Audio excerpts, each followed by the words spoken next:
Hello everyone, welcome to Tara IAS. Think IAS, Think Tara, and I welcome you all to the Hindu analysis for 27th February 2025. So వీడియోలోకి వెళ్ళే ముందు ఒక చిన్న announcement. So మనము కొత్త course launch చేసాము with respect to Tara IAS current affairs కోసం. Lot of రిక్వెస్ట్లు వచ్చాయి కాబట్టి we have launched this particular course. Current affairs edge course అనమాట ఇది. దీని యొక్క ఫీచర్స్ మీరు గమనించినట్టయితే సో 70+ వీడియో లెక్చర్స్ అనేవి ఉంటాయి. సో ఆల్మోస్ట్ చాలా మంది PT365 లాంటి సోర్సెస్ని వాడుతూ ఉంటారు, లైక్ అదర్ ఇన్స్టిట్యూట్స్ తీసుకొచ్చే సోర్సెస్ని. డెఫినెట్లీ దీంట్లో నుంచి వచ్చే క్వశ్చన్స్ మీరు అనలైజ్ చేసుకుంటే లాస్ట్ 4 to 5 yearsలో 1 or 2 క్వశ్చన్స్ తప్పితే రావట్లేవు అక్కడ నుంచి. So what we're doing is we're designing this course in such a way that maximum output వచ్చేలాగా ప్రొడక్టివ్గా ఉండేలాగా తీసుకొస్తున్నాం. ఆల్మోస్ట్ 70+ వీడియో లెక్చర్స్ని తీసుకొస్తాం. కంటెంపరీ ఇష్యూస్ని చాలా హోలిస్టిక్గా కవర్ చేస్తాం for prelims 2025. High yielding themes like agriculture, species, places in news, వీటన్నిటిని cover చేస్తాం అనమాట. సపరేట్ సెషన్స్ కూడా ఉంటాయి దానికి. అండ్ ప్రతి సెషన్కి మీకు ప్రింట్ ఫ్రెండ్లీ హ్యాండ్ అవుట్స్ని మేము ప్రొవైడ్ చేస్తాము. This is the very important features. And subject wise current affairs టెస్ట్లు కూడా ఇంక్లూడ్ అయి ఉంటాయి. సో బేసికలీ ఇక్కడ మోస్ట్ ఇంపార్టెంట్ థింగ్ ఏంటంటే మీరు పే చేసి when you purchase this particular course, so 15 days మీరు దాన్ని యూజ్ చేసిన తర్వాత మీకు నచ్చకపోతే 100% మీ అమౌంట్ మీకు రీఫండ్ చేయడం జరుగుతుంది. సో 15 days ఇచ్చాను, not 1 or 2 days. Okay, so basically ఇది 499K మీకు అవైలబుల్గా ఉంటుంది. సో జస్ట్ ఫర్ 499 ఇన్ని ఫీచర్స్ ఉన్నాయి, మీరు చూసుకోవచ్చు. సో వెరీ లోవర్ కాస్ట్లో లోవర్ బడ్జెట్తో మేము ఈ కోర్స్ని లాంచ్ చేస్తున్నాం. సో 6305955532 అనే నంబర్కి కాల్ చేసి you can enrol in to this particular course if you want. Okay, so with this note let's start the video. So initially let's look at the index part. Mains articles ఒక 6 articles deal చేయబోతున్నాం దీంట్లో, and prelims 6 articles deal చేయబోతున్నాం, and last 2 again are for homework. Okay, మీరు చదవాల్సి ఉంటుంది. So mains articles లో maternity entitlements గురించి ఒక స్పెసిఫిక్ ఆర్టికల్ వచ్చింది. రీసెంట్ గా ఢిల్లీ లో మనకి జరిగిన స్టాంపేడ్ గురించి ఒక ఆర్టికల్, డిస్ట్రిక్ట్ మెజిస్ట్రేట్స్ కి ఒక మెసేజ్ ఇస్తూ ఒక ఆర్టికల్ అనేది ఉంది. So this is basically prohibitionary measures గురించి, డైరెక్టివ్స్ ఏవైతే ఇస్తుంటారో వాటి గురించి. And other 3 news which are also important for the exam point of view.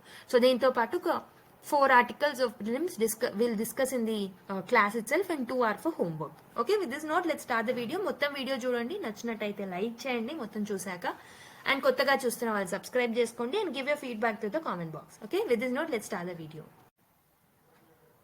So let us look at the first article of the day. A leap backward for maternity entitlements అని చెప్పేసి ఒక article రావడం జరిగింది. So ఇందులో basic గా మనం ఏం deal చేస్తామనంటే, మనకి సోషల్ సెక్యూరిటీ మెజర్స్ ఏవైతే ఉంటాయో మెటర్నిటీ రిలీఫ్ కి సంబంధించి దాని గురించి ఇందులో వై ఇట్ ఇస్ ఇంపార్టెంట్, దాని యొక్క హిస్టారికల్ బ్యాక్గ్రౌండ్ ఏంటి, సో మెటర్నిటీ రిలీఫ్ వల్ల వచ్చే సిగ్నిఫికెన్స్ ఏంటి, కీ ఛాలెంజెస్ ఏంటి. Okay, so what are the different states వాళ్ళు ఫాలో అయిన మోడల్స్, ఎక్కడెక్కడ సక్సెస్ అయ్యాయి, and the way forward, and also the conclusion part. So all of this will be dealt అనమాట. And final గా ఒక mains answer ని కూడా మేము మీకు ప్రొవైడ్ చేస్తాం, లైక్ మెయిన్స్ క్వశ్చన్ ని మీకు ప్రొవైడ్ చేస్తాం. So based on the discussion you can try attempting that particular question. Okay, so let me discuss about this article in detail. So basically ఇది మనకి ఎక్కడ యూస్ఫుల్ అవుతుంది అని అంటే GS1 లో భాగంగా ఈ టాపిక్ ని మీరు లింక్ చేసుకోవచ్చు. సో GS1 లో మనకి రోల్ ఆఫ్ ఉమెన్ ఉంటుంది, women organisations, social empowerment, issues related to women and child welfare. So వీటన్నిటితో మీరు ఈ టాపిక్ ని లింక్ చేసుకోవచ్చు డైరెక్ట్ గా. ఓకే, అయితే let us look at first of all maternity benefits అంటే ఏంటి. What are maternity benefits? Maternity benefits అంటే ఏంటంటే, so these are the social security measures అనమాట. సో బేసికలీ గవర్నమెంట్ తీసుకొచ్చే సోషల్ సెక్యూరిటీ మెజర్స్ లో మెటర్నిటీ బెనిఫిట్స్ అనేవి ఒక భాగం అనమాట. సో దీని ద్వారా మనం ఏం ఎన్ష్యూర్ చేస్తాం? Will ensure proper health, will ensure proper nutrition, will ensure proper economic activity and economic security అన్నమాట. ఎవరికి ప్రొవైడ్ చేస్తామంటే, ఎవరైతే మెటర్నిటీ అంటే ఎవరైతే మదర్స్ ఉంటారో వాళ్ళకి, అండ్ ఆల్సో ఎవరైతే చిల్డ్రన్ పుడతారో వాళ్ళకి. సో వీళ్ళకి మనము health services, nutrition services, economic support వీటన్నిటిని సోషల్ సెక్యూరిటీ మెజర్స్ ద్వారా అంటే స్కీమ్స్ ద్వారా, పాలసీస్ ద్వారా అందజేస్తామన్నమాట. హవెవర్ ఇండియాలో primary maternity benefit schemes like Pradhan Mantri Matru Vandana Yojana ఇలాంటి స్కీమ్స్ ఏవైతే ఉన్నాయో, సో రీసెంట్ గా మనం ఏం చూస్తున్నామనంటే we have seen the drastic reduction in the benefits of this particular scheme. దీంతో పాటు ఏంటంటే బడ్జెట్ అలొకేషన్ చాలా తక్కువ అవుతుంది. దీంతో పాటు ఇంప్లిమెంటేషన్ కూడా ప్రాపర్ జరగట్లేదు అనమాట ఈ స్కీమ్స్ అనేవి. బడ్జెట్ కట్స్ చూస్తున్నాము, ఇంప్లిమెంటేషన్ ప్రాబ్లమ్స్ చూస్తున్నాము, and drastic reduction in the benefits and beneficiaries also, ఇవన్నీ చూస్తున్నాము. దీనివల్ల ఏమవుతుంది, ఈ విమెన్ అండ్ చిల్డ్రన్ అనే వాళ్ళు they are getting excluded from the inclusive growth models. Okay, inclusive growth models నుంచి వీళ్ళు ఎక్స్క్లూడ్ అవుతున్నారు అనమాట. Okay, we're not giving enough support to the women during their pregnancy. Okay, మరి who need support during the pregnancy, అసలు ఎవరికి అవసరం? So basically మనకి national food security act అనేది ఉంటుంది. నేషనల్ ఫుడ్ సెక్యూరిటీ యాక్ట్ ఇది మనం 2013లో తీసుకొచ్చాం. సో దీని ప్రకారం ఏంటంటే ఇట్ మ్యాండేట్స్ 6,000 రూపీస్. ఎంత? 6,000 రూపీస్ పర్ ప్రెగ్నెన్సీ అనమాట అందర్ Pradhan Mantri Matru Vandana Yojana. Okay, so basically national food security mission లో 6,000 ని ఇవ్వాలి అని చెప్పారు. బట్ ప్రధాన్ మంత్రి మాతృవందన యోజనలో 5,000 ఇస్తున్నారు అనమాట ఎవరైతే ప్రెగ్నెంట్ ఉమెన్ ఉంటారో వాళ్ళకి. Okay, so basically it restricts benefits to the first child excluding second and also subsequent children. అంటే ఏంటంటే ఈ బెనిఫిట్స్ ఏవైతే ఉంటాయో ఫస్ట్ చైల్డ్ కి మాత్రం ఈ బెనిఫిట్స్ ఇస్తారు, అండ్ బెనిఫిట్స్ అనేవి తగ్గుతూ ఉంటాయి సెకండ్ అండ్ థర్డ్ బర్త్ కి. ఓకే, థర్డ్ చైల్డ్ కి. ఓకే, సో అయితే ఇక్కడ వచ్చిన ప్రాబ్లం ఏంటంటే ప్రధాన్ మంత్రి మాతృవందన యోజన లాంటి స్కీమ్స్ లో సో వచ్చిన ప్రాబ్లం ఏంటంటే లో కవరేజ్ అనేది ఉందన్నమాట. So it is not covering the lot of women. Okay, ఎవరైతే ప్రెగ్నెంట్ ఉమెన్ ఉన్నారో, సో ఎవరైతే బెనిఫిట్ అవ్వాలో వాళ్ళందరినీ మనం ఎక్స్క్లూడ్ చేస్తున్నాం. సో ఎక్స్క్లూజన్ ఎర్రర్స్ అనేవి చూస్తున్నాం అనమాట. అంటే ఎంతమంది ఎన్రోల్ అయ్యారు దీంట్లో అంటే only 64% of the births in 2022 to 2023 are receiving the benefits from this particular Pradhan Mantri Matruvandana Yojana. And దీంతో పాటు అడ్మినిస్ట్రేటివ్ డీలేస్ అనేవి చూస్తున్నాం అనమాట. ఓకే, అండ్ ఆల్సో ఇంప్లిమెంటేషన్ లో కూడా ట్రాన్స్పరెన్సీ ఇష్యూస్, అకౌంటబిలిటీ ఇష్యూస్ అనేవి వస్తున్నాయి. అయితే ఇవన్నీ ఇష్యూస్ ఉన్నాయి కాబట్టి ఆ కాంటెక్స్ట్ లో ఈ పర్టికులర్ ఆర్టికల్ రాయడం జరిగింది. మరి now let's see why it is important. అసలు ప్రెగ్నెంట్ ఉమెన్ కి అసలు ఎందుకు సోషల్ సెక్యూరిటీ మెజర్స్ ని తీసుకురావాలి? Why it is important? Why it is important అంటే ఇండియాలో మెటర్నల్ మోర్టాలిటీ రేట్ ఏదైతే ఉంటుందో ఇది చాలా హై ఉంది. So per 1 lakh live births కి 103 ప్రెగ్నెంట్ ఉమెన్ చనిపోతున్నారనమాట. అండ్ ఇన్ఫాంట్ మోర్టాలిటీ రేట్ ఏదైతే ఉంటుందో 28 అనేది ఉంది పర్ 1000 బర్త్స్. సో ఇక్కడ మీరు గుర్తుపెట్టుకోవాల్సింది ఏంటంటే మెటర్నల్ మోర్టాలిటీ రేట్ ని పర్ 1 lakh చూస్తాము, వెరాజ్ మనము ఈ particular infant mortality rate is out of 1000 live births 28 infant mortalities, అంటే ఇన్ఫాంట్ చిల్డ్రన్ ఎవరైతే ఉంటారో వాళ్ళు చనిపోతున్నారు అనమాట. ఓకే, సో ఇది ఒక ప్రాబ్లం. సో అందుకే వాళ్ళకి సోషల్ సెక్యూరిటీ మెజర్స్ అనేవి అవసరం. ఇవి కాకుండా మనకి ఇంకేం ప్రాబ్లమ్స్ ఉన్నాయి విత్ రెస్పెక్ట్ టు దెమ్ అని అంటే మెటర్నిటీ ఎంటైటిల్మెంట్స్ అనేవి చాలా చాలా క్రూషియల్. ఎవరికి? మెటర్నల్ హెల్త్ కి, అంటే మదర్ హెల్త్ కి చాలా ఇంపార్టెంట్, అండ్ చైల్డ్ యొక్క హెల్త్ కూడా వాళ్ళకి బెనిఫిట్స్ అండ్ ఎంటైటిల్మెంట్స్ అనేవి అవసరం అనమాట. ఓకే, సో దీంతో పాటు మనం ఎకానమిక్ సెక్యూరిటీ ఆఫ్ విమెన్ ని మనం ఎన్షూర్ చేయొచ్చు, విమెన్ ని ఎంపవర్ కూడా చేయొచ్చు అనమాట without depending on the men. Okay, patriarchal structure ని కొంచెం మనం వీకెన్ చేయొచ్చు through this particular schemes. Okay, so అయితే ప్రాబ్లం ఏంటంటే ఇలాంటి మెటర్నిటీ ఎంటైటిల్మెంట్స్ ఏవైతే ఉన్నాయో so that is a part of the DPSPs లో భాగంగా మనం మెటర్నిటీ బెనిఫిట్స్ ఇవ్వాలి అని చెప్పేసి మనకి సో స్టేట్స్ మీద ఒక పాజిటివ్ లిమిటేషన్ అనేది, అంటే పాజిటివ్ ఆబ్లిగేషన్ అనేది ఉంటుంది. అందుకే ఇలాంటి స్కీమ్స్ అండ్ పాలసీస్ తో స్టేట్ ముందుకు వస్తుంది. స్టేట్ అంటే ఐ మీన్ గవర్నమెంట్. ఓకే, కానీ ఇక్కడ problem what is a setback as of now అని అంటే there is a decline in the maternity entitlements అనమాట. సో దీని వల్ల విమెన్ ఎంపవర్మెంట్ అనేది జరగట్లేదు, పబ్లిక్ హెల్త్ క్రైసిస్ అనేది చూస్తున్నాం. So if you look at the historical background of this particular thing, okay, so first thing ఏంటంటే so the evaluation of the maternity benefits in India started from Indira Gandhi మాతృత్వ సహయోగ్ యోజన. ఇది ఎప్పుడు తీసుకొచ్చారు? 2010 లో తీసుకొచ్చారు. Pregnant women కి ఇక్కడ conditional cash transfer అనేది చేస్తారనమాట. దాని తర్వాత ఇంతకుముందు నేను చెప్పినట్టు నేషనల్ ఫుడ్ సెక్యూరిటీ యాక్ట్ 2013 లో మనం తీసుకొచ్చాం ఈ చట్టాన్ని. దీని ప్రకారం 6,000 పర్ ప్రెగ్నెన్సీ మనం గ్యారంటీ చేయాలన్నమాట మెటర్నిటీ బెనిఫిట్స్ కోసం. Okay, and national food security act first time ఏం చేసింది, మెటర్నల్ న్యూట్రిషన్ కి సంబంధించి దాని యొక్క ఇంపార్టెన్స్ ని ఫస్ట్ టైం రికగ్నైజ్ చేసింది అనమాట.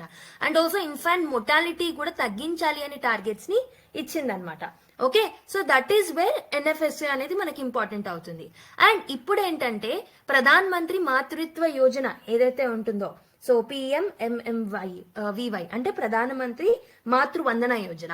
సో ఈ పర్టికులర్ స్కీమ్ అనేది 2017 లో మనం తీసుకొచ్చాము. ఇంతకుముందు ఇందిరాగాంధీ స్కీమ్ ఏదైతే ఉంటుందో దాన్ని రిప్లేస్ చేస్తూ 2017 లో ఈ పర్టికులర్ స్కీమ్ ని మనం తీసుకొచ్చామన్నమాట.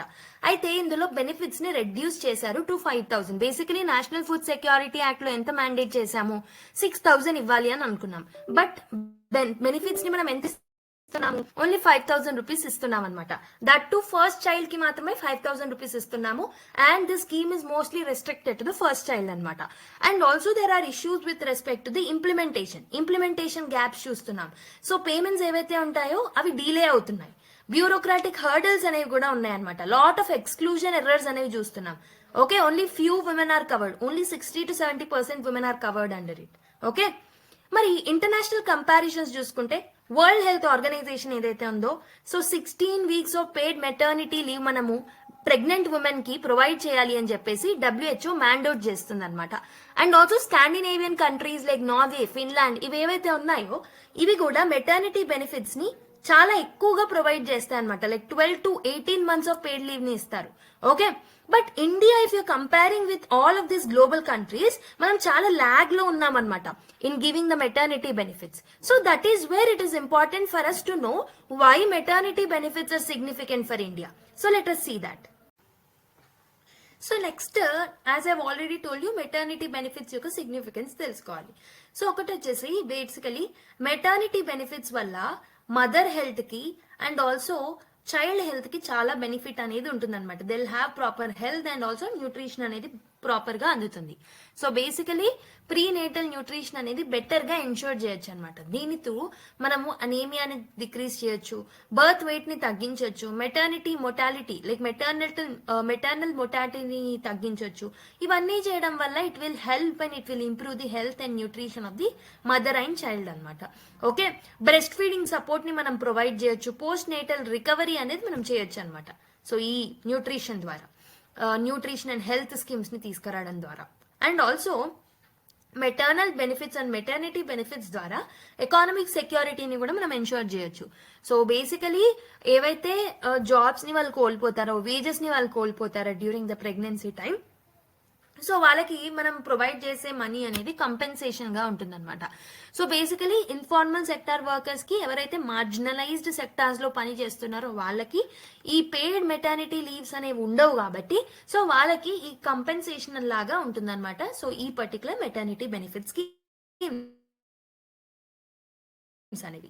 అండ్ నెక్స్ట్ చైల్డ్ వెల్ఫేర్ కి కూడా ఇంపార్టెంట్ అవుతుంది. సో చైల్డ్ యొక్క ఫీటల్ డెవలప్మెంట్ కి, ఓకే, హెల్తీగా డెవలప్ అవ్వడానికి child, and also immunisation, early childhood care, ఇవన్నిటిని మనం ప్రాపర్ గా సపోర్ట్ చేయొచ్చు through this particular schemes. And also మనం జెండర్ జస్టిస్ ని ఎన్షూర్ చేయొచ్చు. Okay, so this particular scheme is recognising reproductive labour అనమాట.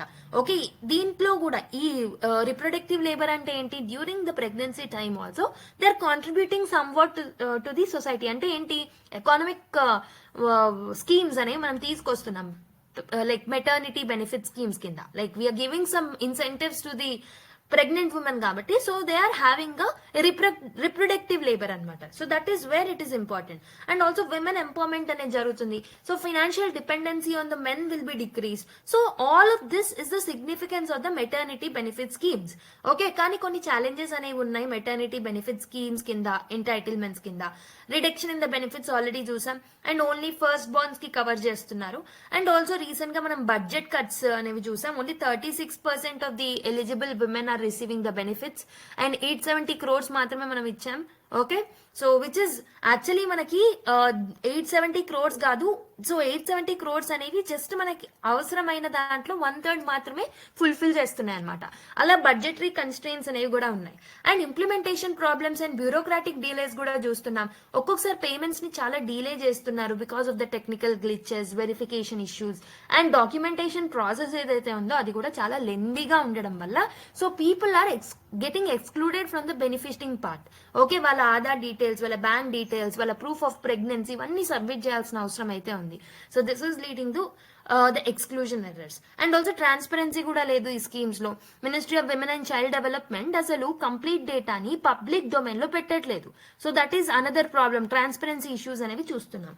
And real time backing of fund utilisation is also not proper. And ఇంకొకటి ఏంటంటే people are not aware of such schemes. That is another problem. So women కి అసలు ఇలాంటి schemes ఉన్నాయని కూడా తెలియట్లేదు అనమాట. రూరల్ ఏరియాలో అండ్ ఇన్ఫార్మల్ సెక్టార్ లో పనిచేసే విమెన్ కి అయితే they are not knowing what are the different schemes that are provided by the government. Okay, so ఇవన్నీ మనకి ఏంటంటే these are the critical and key challenges with respect to that. మరి state levels లో మనం different states తీసుకొచ్చిన initiatives and how they became successful అనేది చూద్దాం. Okay, so first thing is Tamil Nadu.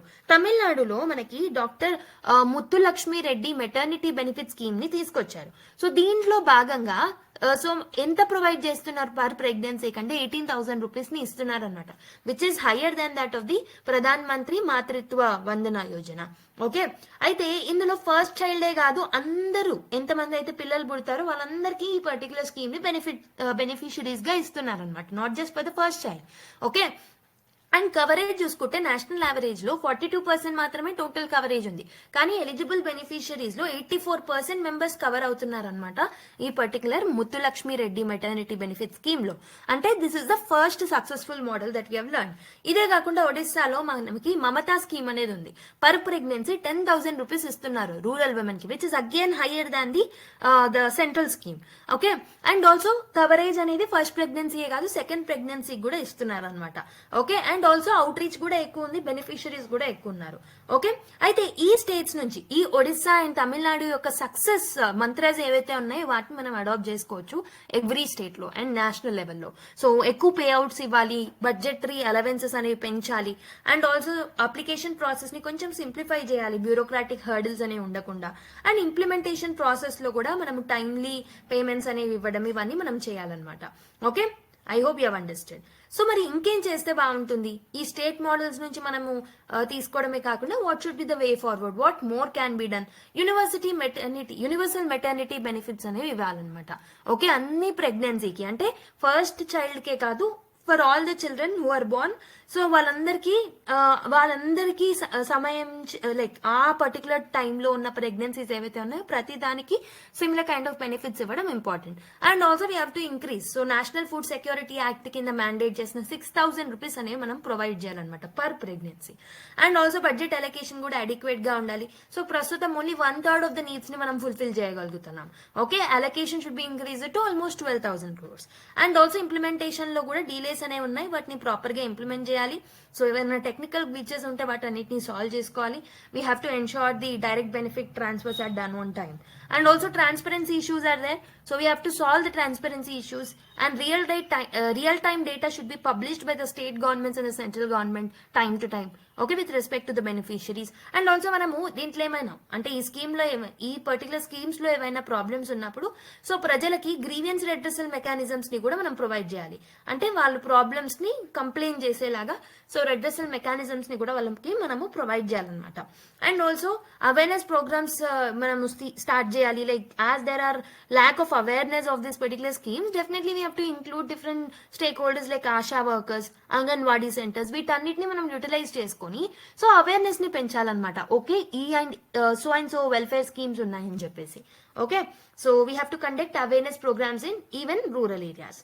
Okay, so basically so conclusion, ఒకవేళ ఈ set of answers ఒకవేళ ఇలాంటి క్వశ్చన్ అడిగితే ఎలా రాయొచ్చు అని అంటే so definitely weakening of maternity entitlements అనేవి ఒక regressive step. So we have to ensure universality in the maternity benefits so that మనము మెటర్నల్ అండ్ చైల్డ్ హెల్త్ ని ఎన్షూర్ చేయొచ్చు.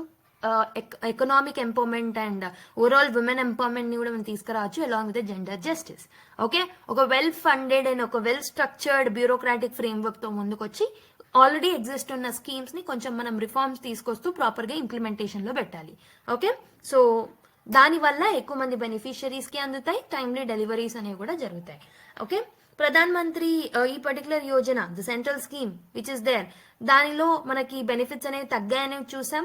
So and also we have to adopt Tamil Nadu and Odisha models అని చెప్పాను, and we have to expand the benefits, increase the funding and streamline the administration. So this is the key takeaway from this particular article.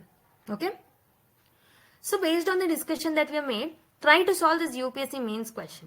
Okay, compare India's maternity benefit schemes with that of the global best practices. Okay, and what lessons that we can learn from the other countries. So India అనేది వేరే countries నుంచి మనం ఏమేమి నేర్చుకోవచ్చు. So this is something which you have to write. Okay, so if you feel that enough fodder is not provided from this particular article, global best practices ఏమైనా ఉన్నాయా అని simple Google search చేయండి. You will get lot of best practices. So దాన్ని మీరు value addition చేసుకోవచ్చు మీ నోట్స్లోకి. Okay, so now let's go to another article. So the next article, the bigger tragedy in the railways and it's systemic inertia అని చెప్పేసి మనకి రీసెంట్గా జరిగిన న్యూ ఢిల్లీ స్టాంపేడ్ ఏదైతే ఉంటుందో దాని కాంటెక్స్ట్ లో పెట్టుకొని పర్టికులర్ న్యూస్ ఇవ్వడం జరిగింది. Okay, so let's analyse this article. So what are the key issues that are highlighted in this article? అసలు స్టాంపేడ్స్ అనేవి ఎందుకు జరుగుతున్నాయి? ఫస్ట్ థింగ్ ఏంటంటే, ఎందుకు జరుగుతున్నాయి అంటే బికాస్ క్రౌడ్ కంట్రోల్ మెజర్స్ ఏవైతే ఉన్నాయో దే ఆర్ ల్యాకింగ్, ప్రాపర్గా లేవు.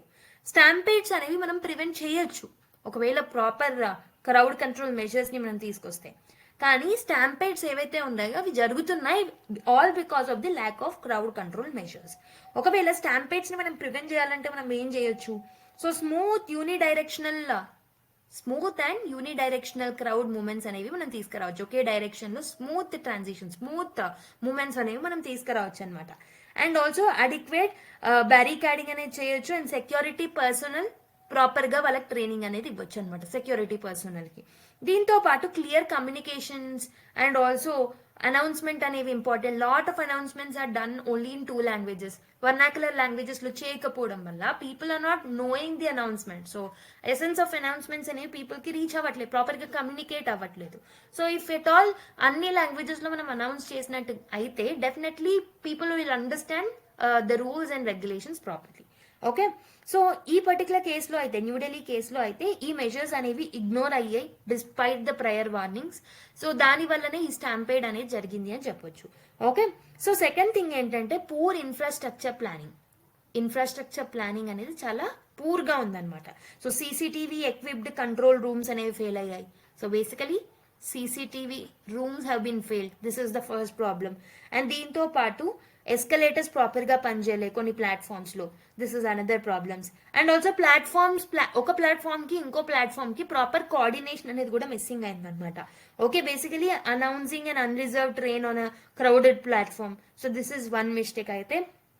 On the other hand already pack అయిపోయిన ప్లాట్ఫామ్ ఏదైతే ఉంటుందో that has led to because of the lack of proper announcement అది ఇంకొంచెం కేఆటిక్ గా మారింది. సో ఇలా లాట్ ఆఫ్ కమ్యూనికేషన్ గ్యాప్స్ అనేవి ఒక ప్లాట్ఫామ్ కి ఇంకో ప్లాట్ఫామ్ కి ఉండడం వల్ల కూడా సో లాట్ ఆఫ్ స్టాంపేడ్స్ అనేవి మనం చూడగలుగుతున్నాం. సో లేకపోతే stampedes are preventable, right? So overcrowding and operational management is also very very weak. Operational management proper గా లేదు, చాలా ఓవర్ క్రౌడింగ్ అనేది మనం చూసామన్నమాట. సో ఈ railways announced 15 lakh passengers traveled to Prayagraj for Kumbh Mela in February. So basically railway department వాళ్ళు ఇచ్చిన statistics ఏంటంటే 15 lakh passengers ఎవరైతే ఉంటారో కుంభమేళాకి వెళ్లారు through railways in the February month అని చెప్పేసి. Nearly 750 unreserved passengers per coach ఉన్నారనమాట. Okay, so that is another problem. And also దీంతో పాటు ఏంటంటే ఈ పర్టికులర్ అన్రిజర్వ్డ్ ప్యాసింజర్స్ పెరగడం వల్ల ఈ ట్రావెల్ అనేది చాలా అన్సేఫ్ గా మారిందనమాట. సో ఇలాంటి సిచ్యువేషన్స్ లో ఎక్స్ట్రా ట్రైన్స్ అనేవి ప్రొవైడ్ చేయాలి, క్రౌడ్ మేనేజ్మెంట్ ప్రాపర్ గా చేయాలి, ఒక ప్లాట్ఫామ్ కి ఇంకో ప్లాట్ఫామ్ కి ప్రాపర్ కోఆర్డినేషన్ అనేది ఉండాలి. అండ్ అనౌన్స్మెంట్స్ అనేవి లాట్ ఆఫ్ లాంగ్వేజెస్ లో అనౌన్స్మెంట్స్ అనేవి ఉండాలన్నమాట. Okay, and there is a lack of accountability. Another problem is lack of accountability mechanisms. So this is another problem with respect to it. So railway officials ఎవరైతే ఉన్నారో వీళ్ళందరూ blame ని travellers వైపు shift చేశారు. Okay, ఎందుకంటే వాళ్ళు చాలా large numbers లో క్రౌడ్ అప్ అయ్యారు. టికెట్స్ తర్వాత లేట్గా కొనుక్కోవడం జరిగింది. ఓకే, అనౌన్స్మెంట్స్ని ప్రాపర్గా అర్థం చేసుకోలేరని చెప్పేసి సో వాళ్ళు అకౌంటబిలిటీగా ఉండకుండా so they shifted the blame towards the passengers only, railway department వాళ్ళు. However none of this was unanticipated, right? So the railways అనేది ఫెయిల్ అయింది అని మనం చెప్పొచ్చు. So railways need to be accountable. Okay, మా వల్ల తప్పు జరిగింది, నెక్స్ట్ టైం కాకుండా చూసుకుంటామన్నా చెప్పాలి. So they have to be transparent enough, accountable enough to accept their mistake also. Government statements అనేవి తర్వాత ఏవైతే వచ్చాయో దాంట్లో వాళ్ళు ఏం చెప్తున్నారు అంటే సో ఫేక్ న్యూస్ స్ప్రెడ్ అవుతున్నాయని చెప్తున్నారు. సో ఈ స్టాంపేడ్ జరగడానికి one of the reasons fake news అని చెప్పేసి అంటున్నారు. So this all is something which should be regulated by the government. So we cannot shift the blame towards another stakeholder కదా. Government is the responsible being కాబట్టి it has to take the responsibility. Okay, next conflicting statements and poor crisis management is another reason. So poor crisis management. Okay, so basically railway spoke persons ఎవరైతే ఉంటారో వాళ్ళు చాలా conflicting statements తో ముందుకు వస్తున్నారు, confusing and conflicting statements తో. And emergency measures కూడా proper గా లేవు, సీసీటీవీ మానిటరింగ్ ప్రాపర్ గా లేదు, క్రౌడ్ కంట్రోల్ పర్సోనల్ అనే వాళ్ళు కూడా లేరు. అండ్ ఆల్సో ఏమంటారు, ఒకవేళ పర్సోనల్ ఉన్నా ఒక్కొక్క దగ్గర అబ్సెంట్ అవుతున్నారు, కొన్ని దగ్గర వాళ్ళు so they don't know what to do. Okay, have to react. So వాళ్ళకి ప్రాపర్ ట్రైనింగ్ అనేది కూడా ఇవ్వలేదన్నమాట. ఓకే, సో ఫ్యామిలీస్ ఎవరైతే ఉన్నారో, ఈ విక్టిమ్స్ ఎవరైతే చనిపోయారో, so they were not getting any answers from the officials about this incidents. Okay, so ఇంకొకటి ఏంటంటే ఇన్వెస్టిగేటివ్ మెకానిజమ్స్ కూడా చాలా వీక్ గా ఉన్నాయి. సో అసలు ఏమైంది ఇన్సిడెంట్ లో, వై ఇట్ హ్యాస్ ట్రిగర్డ్, ఈ ఇన్సిడెంట్ రావడానికి రీజన్ ఏంటి, సో దీనికి సంబంధించిన ప్రాపర్ ఇన్వెస్టిగేషన్ కూడా లేదు, హై లెవెల్ ఎంక్వైరీని కండక్ట్ చేయలేదు ప్రాపర్ గా, అండ్ ఇండిపెండెంట్ ప్రోబ్ కూడా కాలేదు అఫీషియల్స్ మీద. Okay, and there are lot of questions. So basically criticise చేసే వాళ్ళు ఏమంటున్నారు, there are lot of things with respect to transparency and accountability అని చెప్పేసి అంటూ ఉన్నారు. ఇలా లాట్ ఆఫ్ ఇష్యూస్ వల్ల మనకి ఏమవుతున్నాయంటే స్టాంపేడ్స్ అనేవి ప్రివెంటబుల్ అయినా ప్రివెంట్ అవ్వట్లేదు. ఓకే, మరి లార్జ్ లెవెల్లో సిస్టమిక్ ఇష్యూస్ ఏమున్నాయి? సో ఇప్పుడు మనము ఏంటంటే షార్ట్ టర్మ్ ఇష్యూస్ అవన్నీ చూసాం, మరి సిస్టమిక్ ప్రాబ్లమ్స్ ఏమేమి ఉన్నాయి అనేది కూడా చూడడం very very important. So what are the systemic issues with respect to this incident అంటే, సో ఫస్ట్ థింగ్ ఏంటంటే బ్యూరోక్రాటిక్ ఎపతి. సో రైల్వే అనేది క్రైసిస్ మోడ్ లో కూడా it is continuing. Okay, so ఏంటంటే బేసికలీ ఒకసారి డిజాస్టర్ అక్కరైన తర్వాత రైల్వే రియాక్ట్ అవుతుంది తప్పితే సో బిఫోర్ మెజర్స్ అనేవి ప్రాపర్ గా తీసుకోవట్లేదు. ఓకే, పాస్ట్ లో కూడా ఇలాంటి ట్రాజడీస్ అనేవి జరిగాయి. సో ఎల్ఫిన్ స్టోన్ లో 2017 లో, అలహాబాద్ లో 2013 లో ఇలా లాట్ ఆఫ్ ఇన్సిడెంట్స్ అనేవి జరిగాయి. కాబట్టి పాస్ట్ లో జరిగిన ఇన్సిడెంట్స్ ని కూడా మనం ఎగ్జాంపుల్ గా తీసుకొని we have to come up with some disaster okay preventing measures, right? Next, overcrowding and under investment in the passenger safety, this is another reason. So basically Indian Railways అనేది it is one of the busiest networks, right? కాబట్టి ఇక్కడ safety infrastructure అనేది very very important. కానీ railways లో ఉన్న infrastructure అనేది outdated infrastructure ఉందన్నమాట.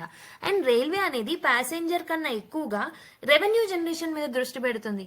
Okay, and also lot of unreserved travel ఏదైతే ఉంటుందో that is creating a chaos అన్నమాట. Okay, so proper policy making ఉండట్లేదు. So these are some of the issues. దీంతో పాటు అకౌంటబిలిటీ డెఫిసిట్ అనేది కూడా ఉంది. So basically metro rail networks, aviation networks ఏవైతే ఉన్నాయో so they are more accountable than the railway networks అనమాట. సో ఇండియన్ రైల్వేస్ అనేది proper accountability frameworks and transparency frameworks తో ముందుకు రాలేదు. అండ్ ఆల్సో ఇండిపెండెంట్ ఆడిట్స్ కూడా ప్రాపర్ గా జరిగించట్లేదు అనమాట. పొలిటికల్ ఇంటర్ఫియరెన్స్ ఎక్కువ అవుతుంది, బ్యూరోక్రాటిక్ ఇనర్షియా ఎక్కువ అవుతుంది. So all of these are some of the problems. And దీంతో పాటు మెగా ఈవెంట్ టైంలో పబ్లిక్ సేఫ్టీని అస్సలు నెగ్లెక్ట్ చేయొద్దు. బట్ ఇక్కడ నెగ్లెక్ట్ అయింది, పబ్లిక్ సేఫ్టీని నెగ్లెక్ట్ చేశారు. కుంభమేళా క్రౌడ్ సర్జ్ అనేది so definitely it's predictable, entirely predictable thing, right? కాబట్టి మనము ఎనఫ్ మెజర్స్ ముందుగానే తీసుకోవాలి. కానీ ఎమర్జెన్సీ ప్రోటోకాల్స్ అనేవి they were not activated. And additional infrastructure are additional trains ని కూడా ప్రొవైడ్ చేయలేదు. అండ్ ఆల్సో రిస్క్ యాంటిసిపేషన్ అనేది ప్రాపర్ గా జరగలేదు. ఇవన్నీ ప్రాబ్లమ్స్ గా అయ్యాయి అనమాట. So in the long term. And దీంతో పాటు ఈ పర్టికులర్ ఆర్టికల్లో మనం గ్లోబల్ లెవెల్లో, ఇంటర్నేషనల్ లెవెల్లో బెస్ట్ ప్రాక్టీసెస్ ఏమేమి ఉన్నాయనేది కూడా ఇందులో వేయడం జరిగింది. సో బేసికలీ జపాన్ లో రైల్వే సిస్టమ్ అనేది it's a very successful thing. Automated crowd control things అనేవి ఉంటాయి అనమాట స్టేషన్స్ లో. ఆర్టిఫిషియల్ ఇంటెలిజెన్స్ ని యూజ్ చేస్తారు in order to monitor the congestion. Okay, alert officials ఉంటారనమాట. అండ్ ఆల్సో ఫ్రీక్వెంట్ గా పబ్లిక్ అనౌన్స్మెంట్స్ ఇస్తూ ఉంటారు, డిజిటల్ సైన్ బోర్డ్స్ ని ప్రొవైడ్ చేస్తూ ఉంటారు, సేఫ్టీ ప్రోటోకాల్స్ ని స్ట్రిక్ట్ గా ఇంప్లిమెంట్ చేసేలాగా చూసుకుంటారు. ఇలా మనం ఇండియా అనేది it can learn lessons from Japan. దీంతో పాటు railway safety norms in UK or also very nice. అక్కడ ఇండిపెండెంట్ రెగ్యులేటరీ బాడీస్ ఉంటాయన్నమాట. ఏంటంటే ఏదైనా ఇన్సిడెంట్స్ జరిగినా ప్రాపర్ గా ఇన్వెస్టిగేట్ చేస్తాయి తర్వాత. అండ్ ఆల్సో ఒకవేళ ఎవరైనా క్రైమ్ అని తెలిస్తే డెఫినెట్లీ హెవీ పెనాలిటీస్ ని, ఎవరి వల్ల అయితే ఈ పర్టికులర్ ఇన్సిడెంట్స్ ట్రిగ్గర్ అయ్యాయో వాళ్ళకి హెవీ పెనాలిటీస్ ని కూడా వేస్తూ ఉంటారన్నమాట. ఓకే, అన్రిజర్వ్డ్ ట్రావెల్ మీద కూడా లాట్ ఆఫ్ మానిటరింగ్ అనేది చేస్తుంటారు. ఓకే, అండ్ ఆల్సో ఇంకొకటి సింగపూర్ లో మనకి ఎంఆర్టీ మోడల్ అనేది ఉంటుంది. సో ఇక్కడ ఏంటంటే ప్యాసింజర్ మూవ్మెంట్స్ ని ట్రేస్ చేయడానికి డెడికేటెడ్ పర్సోనల్ అనే వాళ్ళు ఉంటారనమాట. So during the peak hours. And also mobile apps ని యూజ్ చేస్తూ ఉంటారు అక్కడున్న వాళ్ళు. అండ్ ఒకవేళ రైల్వే అథారిటీస్ ఎవరైనా మిస్ మేనేజ్ చేస్తే వాళ్ళకి హెవీ పెనాలిటీస్ ని ఇంపోజ్ చేస్తారు సింగపూర్ లో కూడా. అయితే ఇలాంటి మోడల్స్ ని, Singapore model, UK model, Japan model, ఇలాంటి మోడల్స్ ని మనము we have to adopt anamata to ensure the passenger safety and better crowd management. And what more can be done? So instead of not just about taking the key points from the global best practices ఏ కాదు, కొన్ని మన లెవెల్లో కూడా changes తీసుకురావాలి స్వతహాగా. Like safety investigations ని independent గా conduct చేయాలి. Okay, so basically external agencies అనేవి వచ్చి ఎంక్వైరీస్ అనేవి కండక్ట్ చేయాలి. ట్రాన్స్పరెన్సీ అనేది very very important. So and also mainly mega event times లో ఇన్ఫ్రాస్ట్రక్చర్ ప్రాపర్ గా ఉందా లేదా, so is there any additional use of trains, safety infrastructure ఉందా, ఇవన్నీ ప్రాపర్ గా చూసుకోవాలి. అండ్ ఆల్సో క్రౌడ్ మానిటరింగ్ కోసం ఆర్టిఫిషియల్ ఇంటెలిజెన్స్ ని మనం యూజ్ చేయొచ్చు. Okay, better barricading and also unidirectional path, simple and unidirectional pathways ని మనము తీసుకురావాలన్నమాట. అండ్ ఆల్సో ఒక పర్టికులర్ ప్లాట్ఫామ్ కి ఇంకో పర్టికులర్ ప్లాట్ఫామ్ కి ప్రాపర్ కమ్యూనికేషన్ గ్యాప్స్ లేకుండా ప్రాపర్ కమ్యూనికేషన్ ఉండేలాగా చూసుకోవాలి. అన్రిజర్వ్డ్ ట్రావెల్ పాలసీని వీ హ్యావ్ టు ఓవర్హాల్ అనమాట. అంటే ప్రీ బుకింగ్ అనేది కంపల్సరీ అని పెట్టాలి, మెయిన్లీ పీక్ సీజన్స్ లో. అండ్ అన్రిజర్వ్డ్ ట్రైన్స్ ఏవైతే ఉంటాయో ఒకవేళ కావాలి అని అంటే వాళ్ళని ఇంకొంచెం, అంటే ఇంకొన్ని ఎక్స్ట్రా ట్రైన్స్ మనం యాడ్ చేయాలి అట్లీస్ట్ మెగా ఈవెంట్స్ జరిగే టైమ్స్ లో. అండ్ డిజాస్టర్ ప్రిపేర్డ్నెస్ అనేది వెరీ వెరీ ఇంపార్టెంట్. పాస్ట్ లో కూడా మనకి అలహాబాద్ లో ఒక ఇన్సిడెంట్ అయింది. ఇలా లాట్ ఆఫ్ ఇన్సిడెంట్స్ జరుగుతున్నప్పుడు you have to take an action on it. ముందుగానే డిజాస్టర్ ప్రిపేర్డ్నెస్ అనేది ఇంపార్టెంట్. అక్కడున్న పర్సోనల్, రైల్వే పర్సోనల్ కి మనం ప్రాపర్ మాక్ డ్రిల్స్ అనేవి కండక్ట్ చేయాలి. సో క్రైసిస్ టైంలో ఎలా రెస్పాండ్ అవ్వాలనేది వాళ్ళకి ప్రాపర్ గా ట్రైన్ చేయాలి. ఎమర్జెన్సీ యాక్షన్ ప్లాన్స్ ని తీసుకురావాలి, mainly for mass gatherings like Kumbh Mela. ఏదైనా గవర్నమెంట్ అయినా రైల్వే అయినా ఎవరు ఏ పాలసీని తీసుకొచ్చినా, so who should be supreme, who should be the centre of the policy అని అంటే passengers should be in the centre అనమాట.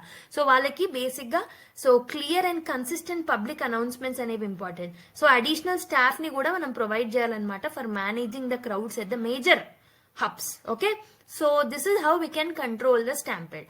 సో నేను ఒక అభ్యాసన సెషన్ కండక్ట్ చేశాను. So I don't know, I don't remember the date, but stampedes కి related ఒక answer ని డీల్ చేశాను. If you haven't watched please watch it. Yesterday one person has commented that నేను మెయిన్స్ కి ఎలా ఈ పర్టికులర్ టాపిక్స్ అనేవి రెప్లికేట్ అవుతాయని నేను చెప్పట్లేదని. బట్ లిసన్, ఫస్ట్ ఆర్టికల్ ఏదైతే ఉంటుందో దానికి మేము డైరెక్ట్ గా క్వశ్చన్ ఇస్తున్నాము. So if you want you try to attempt the question, attempt చేయండి, అటెంప్ట్ చేసి కామెంట్ చేయండి కామెంట్ బాక్స్ లో. So if you are really sincere enough. And also so that is the reason. So ఇప్పుడు నేను ఏం చెప్తున్నానంటే ఇలాంటి ఇన్సిడెంట్స్, అంటే డైరెక్ట్ గా కుంభమేళాలో ఇన్సిడెంట్ జరిగింది అని చెప్పేసి మనకు క్వశ్చన్ రాదు.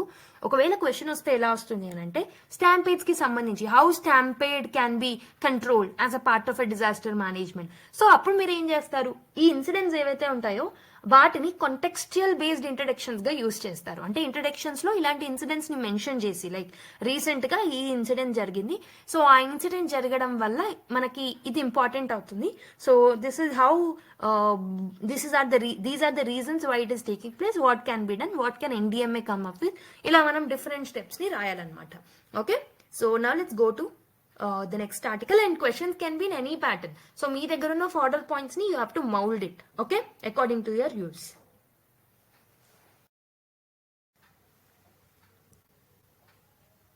So next article, a message to district magistrates and the police అని ఒక ఆర్టికల్ రాయడం జరిగింది. సో బేసికలీ ఈ ఆర్టికల్ ఏం డిస్కస్ చేస్తున్నారంటే they are discussing about the role of district magistrate అనమాట. డిస్ట్రిక్ట్ మెజిస్ట్రేట్స్ ఎవరైతే ఉంటారో వాళ్ళ యొక్క రోల్ గురించి దీంట్లో మెన్షన్ చేయడం జరిగింది.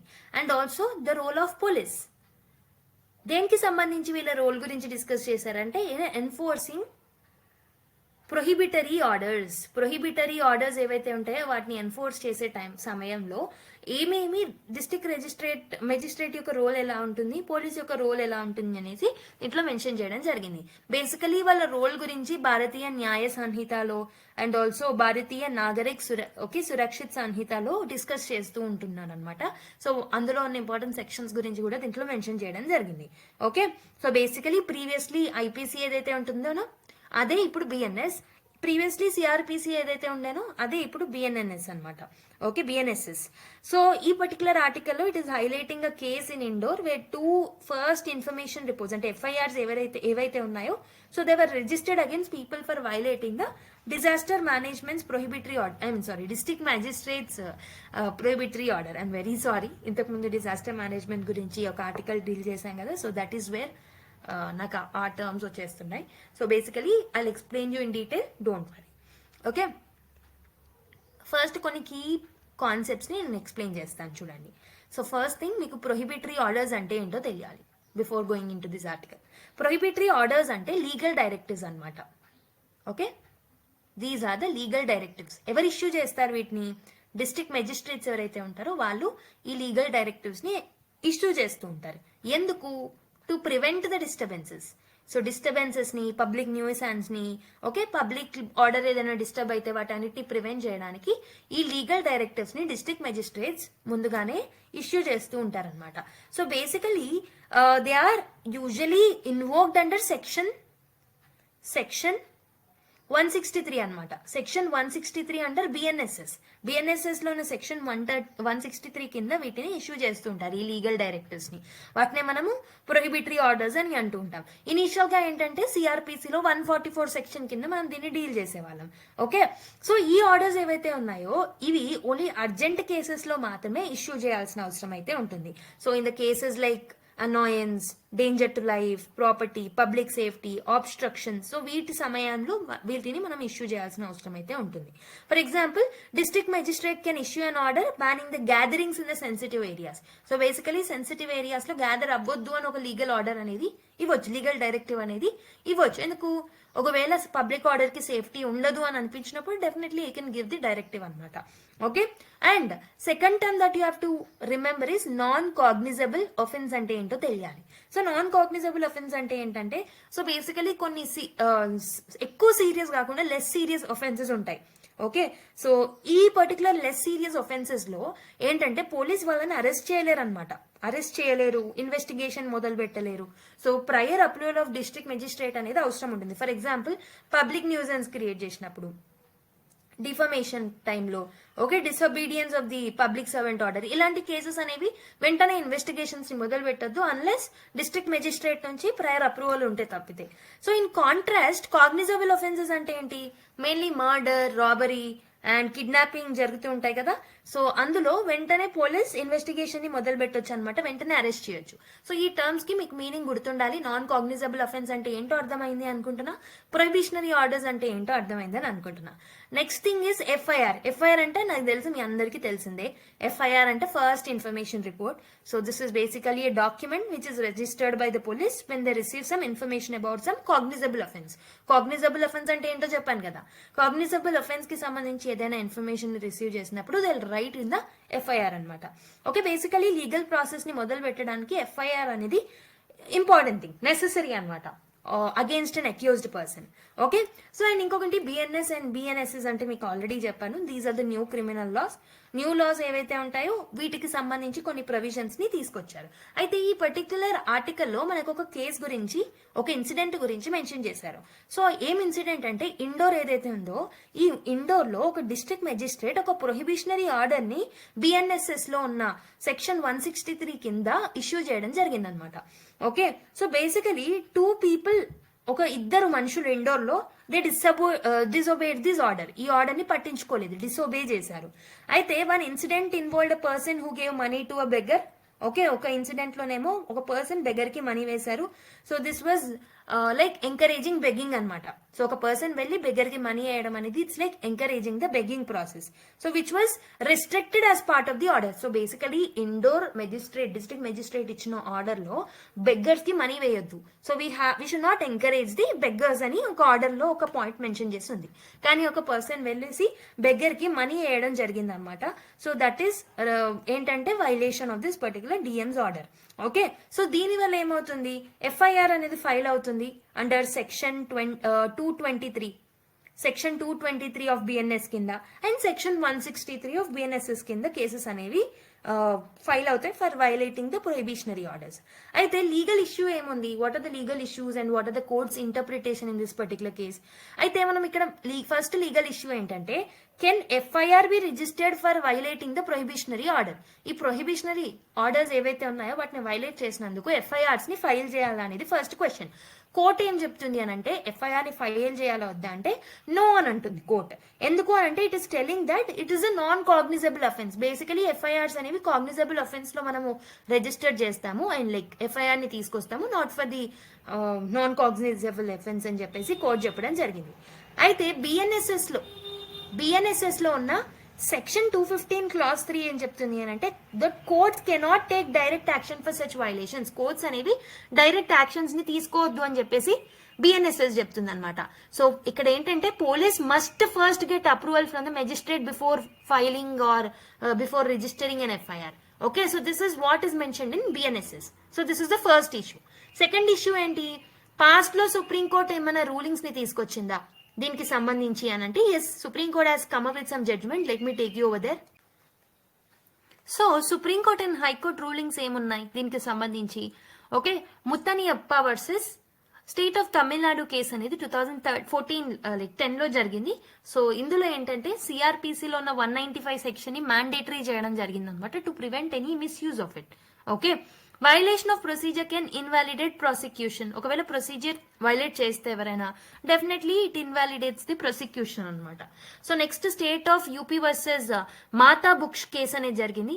So objective of this restriction is to prevent police from using trivial complaints to harass individual. So basically okay, ఇందులో పోలీస్ యొక్క రోల్ ని లిమిట్ చేయడం జరిగింది. ఎందుకనంటే to prevent them from harassing the individuals అనమాట. ఓకే, నెక్స్ట్ ఏంటంటే, ఇంకొకటి ఏంటంటే ఈ పర్టికులర్ కేసులోనే మనకి ఏం చెప్పారు అంటే, కోర్ట్ హాస్ రూల్డ్ దట్ ఈ డిస్ట్రిక్ట్ మెజిస్ట్రేట్ ఆర్డర్స్ ఏవైతే ఉన్నాయో that has to be reasonable అని చెప్పేసి కోర్ట్ చెప్పడం జరిగింది. పర్సనల్ ఫ్రీడమ్స్ ని రెస్ట్రిక్ట్ చేయొద్దు అని చెప్పేసి చెప్పింది అనమాట. Next Jeevanandan and others was a state of Tamil Nadu lo courts held that police cannot directly register FIRs ni direct ga register cheyoddu. So basically prastutam BNS lo ఉన్న section 223 FIRs గురించి మాట్లాడుతుంది. Next Chhattisgarh high court COVID-19 lockdown case అన్నమాట ఇది. So FIR against a doctor for failing to inform authorities of his arrival was quashed. Okay, అతను permission తీసుకోకుండా doctor వెళ్ళడం జరిగింది, దానివల్ల సో డైరెక్టివ్స్ ని వైలేట్ చేశారు, ప్రొహిబిషనరీ ఆర్డర్స్ ని మీరు వైలేట్ చేశారని చెప్పేసి కేసు అనేది నడిచింది. బట్ ఇట్ వాస్ లైక్ క్వాష్డ్ అనమాట. Courts ruled that such violation should be handle through the proper legal process. అంటే కోర్ట్స్ ఏంటంటే బేసికలీ ప్రాపర్ లీగల్ ప్రాసెస్ ద్వారా వెళ్ళండి, ఎఫ్ఐఆర్స్ ని రిజిస్టర్ చేయొద్దు ఇలాంటి కేసెస్ కి అని చెప్పేసి కోర్ట్స్ చెప్పడం జరిగింది. అంటే ఇక్కడ కీ టేక్అవే ఏంటి, జ్యుడిషియరీ అనేది ఈ పర్టికులర్ సెక్షన్ 188 అంటే ఏదైతే ఉందో దాన్ని మిస్యూసేజెస్ ని ఆపడానికి చాలా రెస్ట్రిక్షన్స్ అయితే ఇంతకు ముందు కేసెస్ లో తీసుకురావడం జరిగింది అనమాట. కాబట్టి the larger debate is we have to balance the law enforcement and individual rights. రెండు ఇంపార్టెంటే మనకి. సో లా ఎన్ఫోర్స్మెంట్ ఇంపార్టెంటే అండ్ దీంతో పాటు ఇండివిజువల్ రైట్స్ అనేవి కూడా వెరీ వెరీ ఇంపార్టెంట్ అనమాట. ఓకే, మరి ఏం ప్రాబ్లం ఉంది వీటి రెండింటి మధ్యలో? ఓవర్ క్రిమినలైజేషన్ కన్సర్న్స్ అనేవి ఉన్నాయి. సో స్ట్రిక్ట్ గా ఎన్ఫోర్స్ చేయడం వల్ల అడ్మినిస్ట్రేటివ్ ఆర్డర్స్ ని డెఫినెట్లీ దీని వల్ల క్రిమినల్ అఫెన్సెస్ అనేవి అవుతాయి చిన్న చిన్న వాటికి కూడా. సో దీన్ని మిస్యూజ్ చేసుకునే అవకాశాలు ఉన్నాయి. ఓకే, సో బేసికలీ పావర్టీని అడ్రస్ చేయడానికి బెగ్గర్స్ ఎవరైతే ఉంటారో వాళ్ళని పీనలైజ్ చేయడం is a very flawed approach, right? So that is an example. ఇంకొకటి ఏంటంటే district magistrate and role of police దగ్గర కొన్ని కాంట్రవర్సీస్ అనేవి వస్తున్నాయి. డిస్ట్రిక్ట్ మెజిస్ట్రేట్స్ ఏంటంటే సర్టెన్ ఒఫెన్సెస్ ని ఎఫ్ఐఆర్స్ తో ముడిపడొద్దు, ఓకే, ముడించొద్దు అని చెప్పేసి district magistrate should give some orders also. Police should refrain from arbitrary FIR registrations also. Definitely police should also not do arbitrary FIR registrations. Okay, and also there is a need for legal and policy reforms. Policy reforms తో మనం ముందుకు రావాలి. BNSS లో ఉన్న sections ని మనము amend చేయాలి. Judicial over site ని పెంచాలి. దీంతో పాటు లా ఎన్ఫోర్స్మెంట్ లో క్లియర్ గైడ్ లైన్స్ అనేవి మనం తీసుకురావాలి with respect to it. So certain legal reforms and judicial reforms అనేవి అవసరం, బిఎన్ఎస్ఎస్ అమెండ్మెంట్ కానీ మిగతావి. అండ్ ఆల్సో సోషల్ ఇష్యూస్ ని కూడా మనం అడ్రస్ చేయాలి. ఓకే,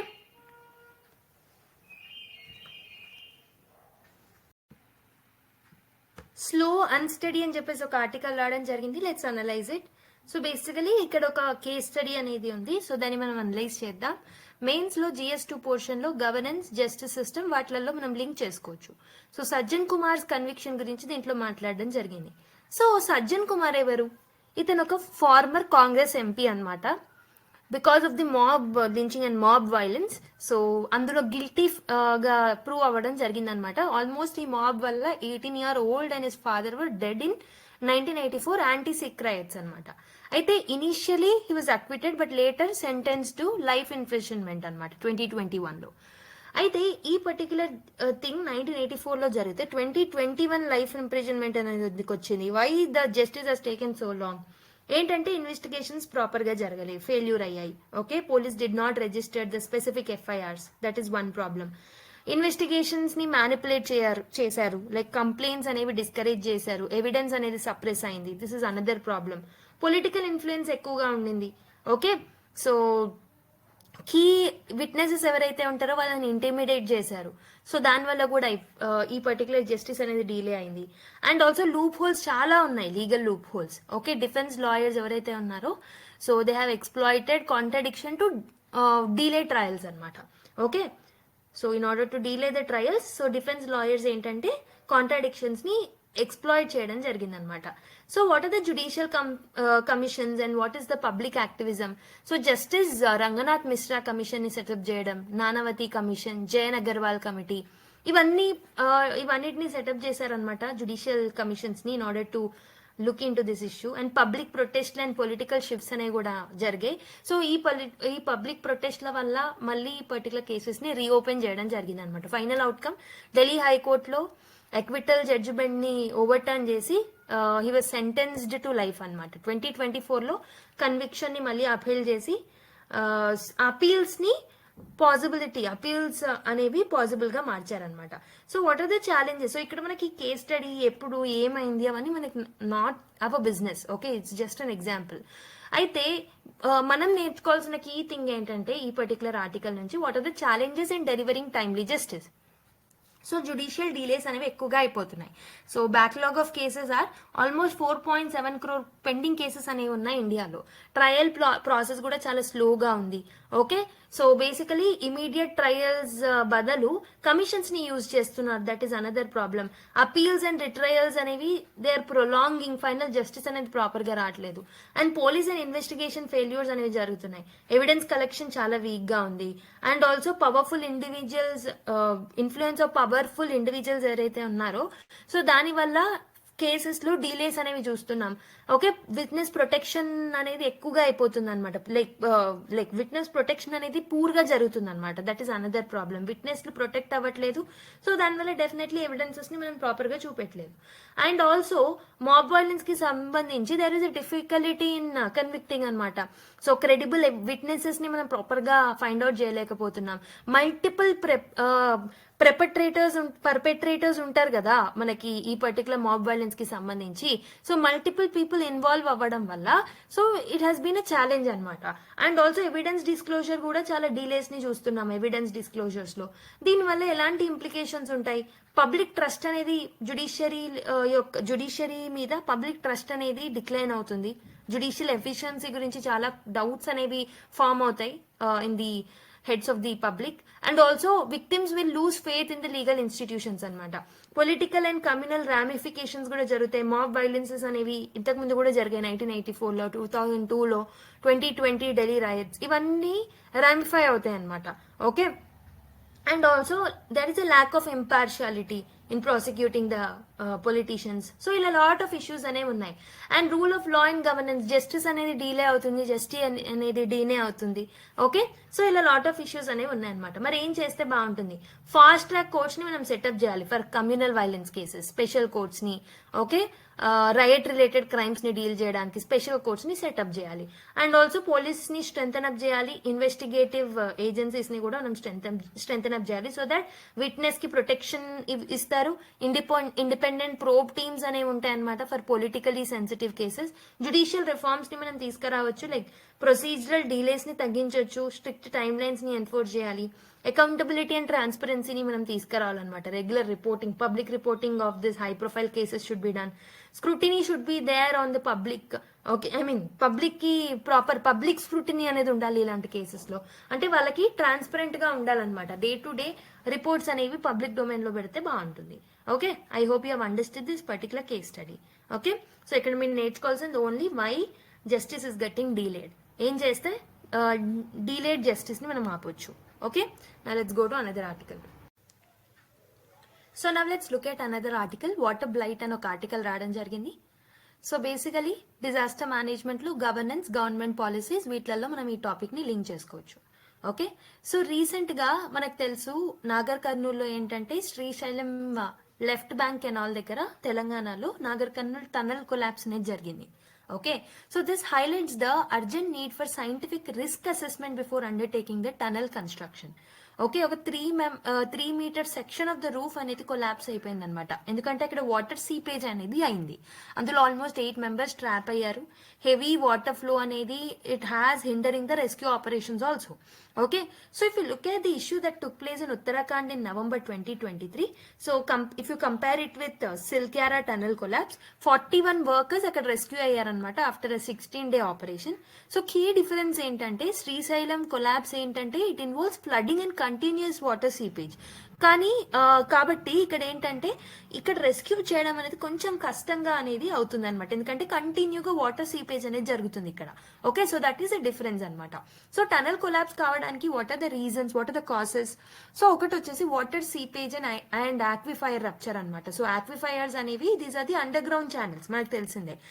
అవి సడన్ గా రప్చర్ అవ్వడం వల్ల ఫ్లడ్డింగ్ అనేది జరుగుతుంది ఇన్సైడ్ ద టనల్స్, అందులో ట్రాప్ అయిపోతారు అనమాట మనుషులు. So studies are also indicating that many tunnel related disasters are occurring due to aquifer breaches. So studies కూడా రివీల్ చేస్తున్నాయి అనమాట. నెక్స్ట్ జియోలాజికల్ సర్వేస్ అనేవి చాలా వీక్ గా ఉంటున్నాయి. ఉత్తరాఖండ్ డిజాస్టర్ రిపోర్ట్ ఏదైతే ఉంటుందో ఆన్ సిల్క్యారా కొలాప్స్, సో ఇదేం చెప్తుంది అని అంటే రాక్ అనాలిసిస్ అడిక్వేట్ గా చేయకపోవడం అనేది టనలింగ్ చేసే ముందు, that is also a reason అనమాట. అంటే జియోలాజికల్ సర్వేస్ ప్రాపర్ గా జరగట్లేదు అండ్ స్ట్రక్చరల్ అసెస్మెంట్ చేయట్లేదు అనమాట. సో కాబట్టి ఇలాంటి కొలాప్సెస్ అనేవి ఎక్కువగా జరుగుతున్నాయి. Insufficient pre tunnelling risk analysis, so pre construction యొక్క అంటే జియోలాజికల్ సర్వేస్ అనేవి కన్స్ట్రక్షన్ చేసే ముందు చేయాలి.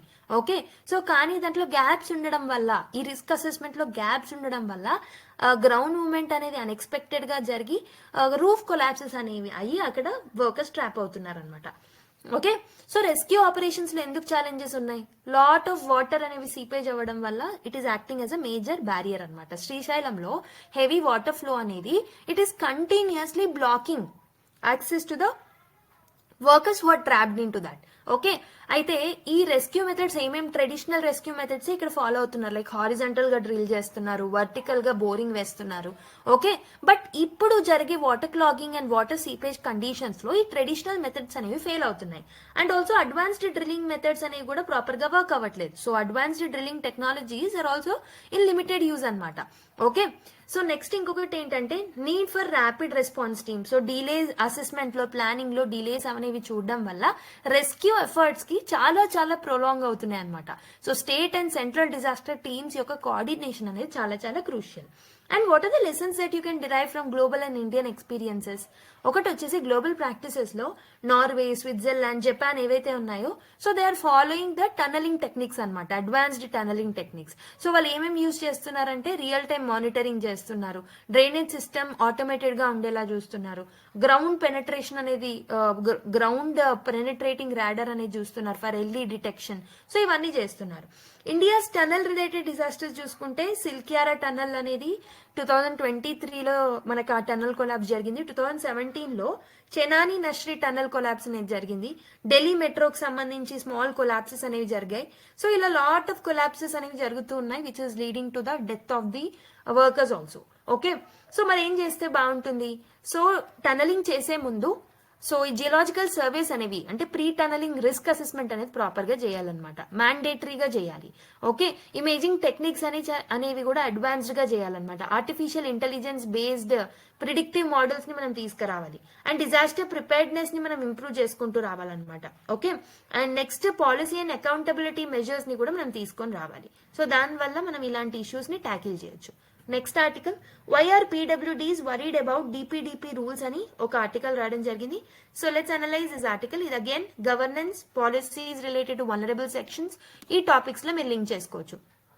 Okay okay, let's analyse this article in detail ఒకసారి. So let me zoom in the article so that it will be visible.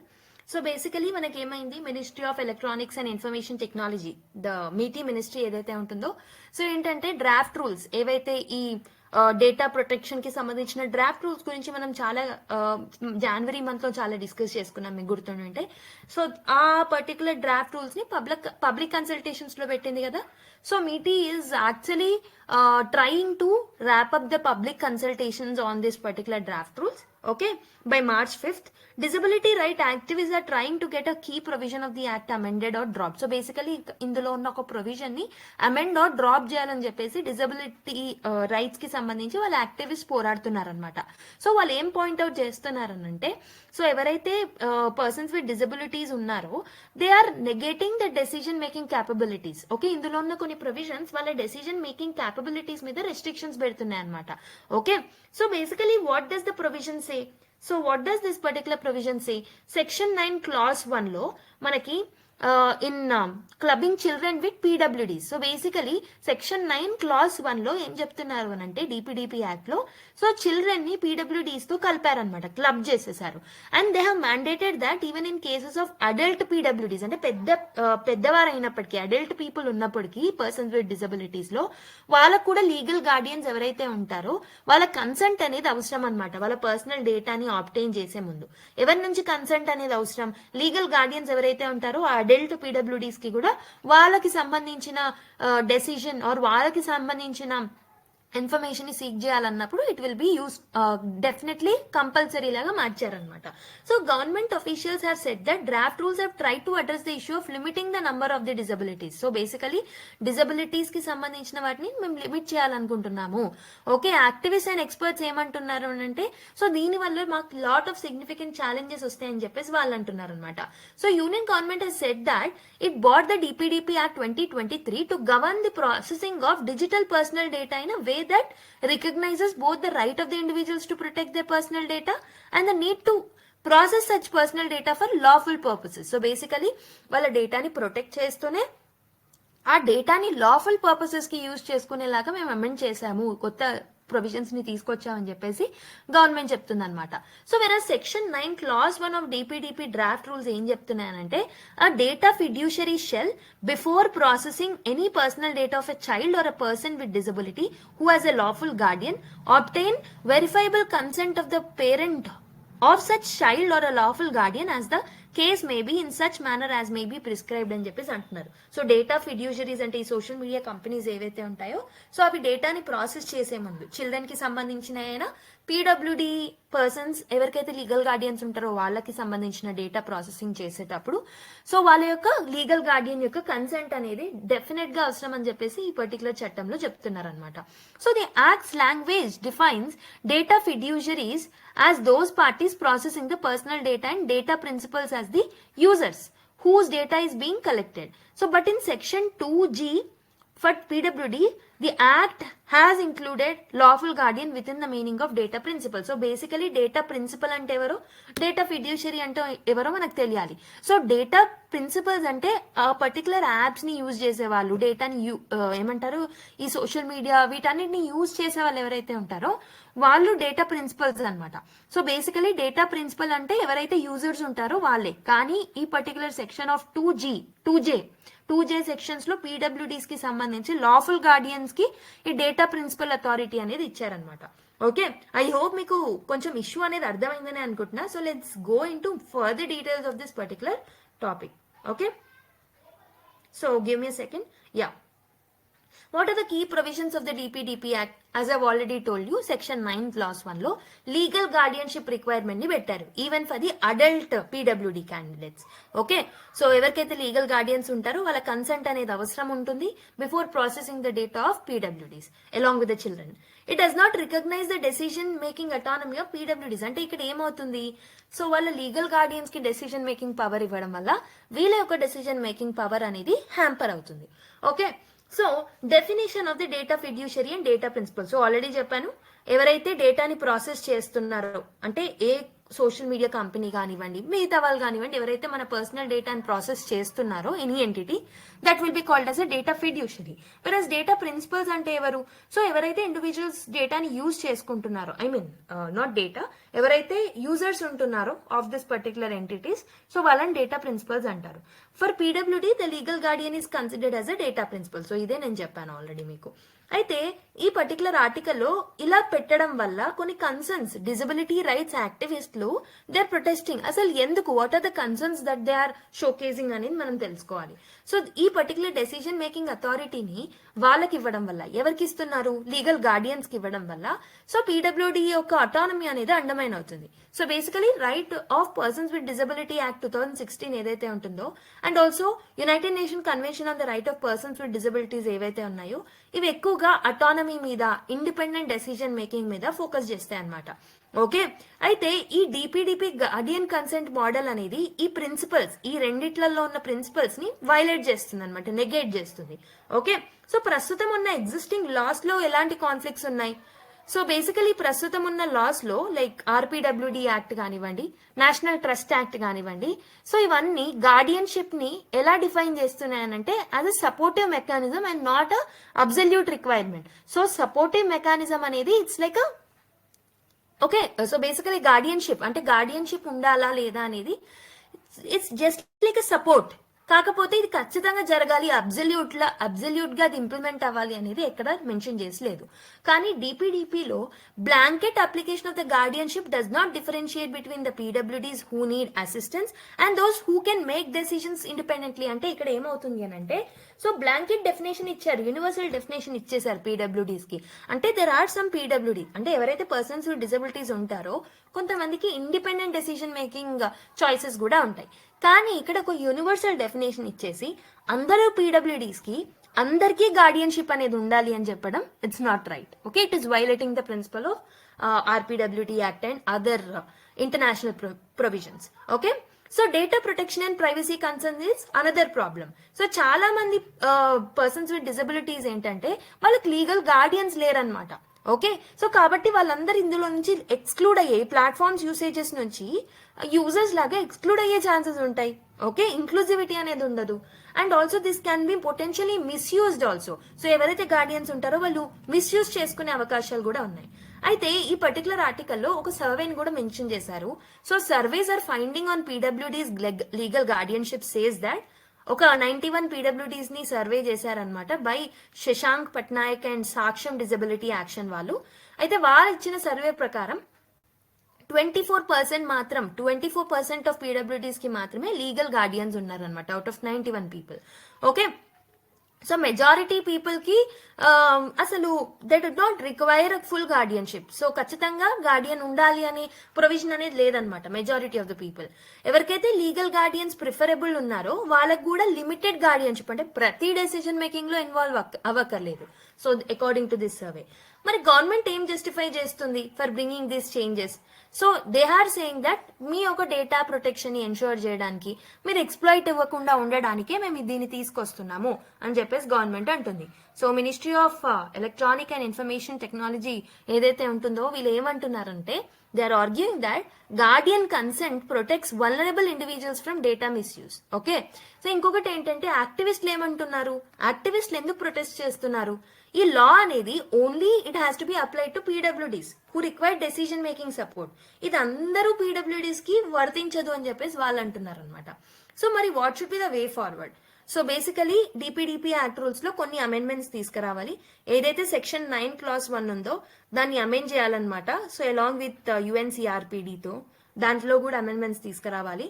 Okay, tired system of consent ని తీసుకురావాలి, provide చేయాలి. Independent PWDs can give consent themselves. Okay, so మాకేం consent అవసరం లేదు అన్నప్పుడు వాళ్ళ own decision making తీసుకునే అథారిటీని వాళ్ళకి ఇవ్వాలన్నమాట. ఎవరికైతే ఫుల్ సపోర్ట్ ఇవ్వాలో వాళ్ళకి మాత్రమే గార్డియన్ కన్సెంట్ అనేది అవసరం ఉండేలాగా చూసుకోవాలి. And also we have to strengthen the digital accessibility for PwDs. So అంటే పీడబ్ల్యూడీస్ ని మనం ఏం ఎన్షూర్ చేయాలనంటే they have to exercise their rights as data principals. Okay, so data principals authority వాళ్ళకి ఇవ్వాలన్నమాట. So unless they need the full guardianship. Okay, and digital platforms ని ఇంకొంచెం accessible గా ఇంక్లూజివ్ గా మార్చడానికి ట్రై చేయాలి. అండ్ ఆల్సో లీగల్ డెఫినేషన్స్ ని కూడా వేగ్ గా కాకుండా క్లియరర్ గా మెన్షన్ చేయాలి. Okay, like we have to clarify lawful guardian అంటే డిపిడిపి, ఫుల్ లీగల్ గార్డియన్షిప్ అనేది మనం ఇవ్వాలి. We have to support them in the decision making. Okay, ఇలా చేయడం వల్ల we can solve lot of the issues which are there. Inclusivity issues ఏవైతే ఉన్నాయో వాటన్నిటిని మనం సాల్వ్ చేయొచ్చు అని చెప్పేసి ఇక్కడ ఆథర్ అంటున్నారు అనమాట. Okay, I hope you have understood this article 2. Over 70% farmers still use cash to sell their produce అని చెప్పేసి కొన్ని స్టాటిస్టిక్స్ అండ్ కొన్ని డేటా ఫ్యాక్ట్స్ అనేవి, డేటా పాయింట్స్ అనేవి ఇవ్వడం జరిగింది. Let's see what is required for the exam. So what are the key findings? ఒక RBI అనేది it has did a survey అనమాట, దానికి సంబంధించిన రిపోర్ట్ ఇది.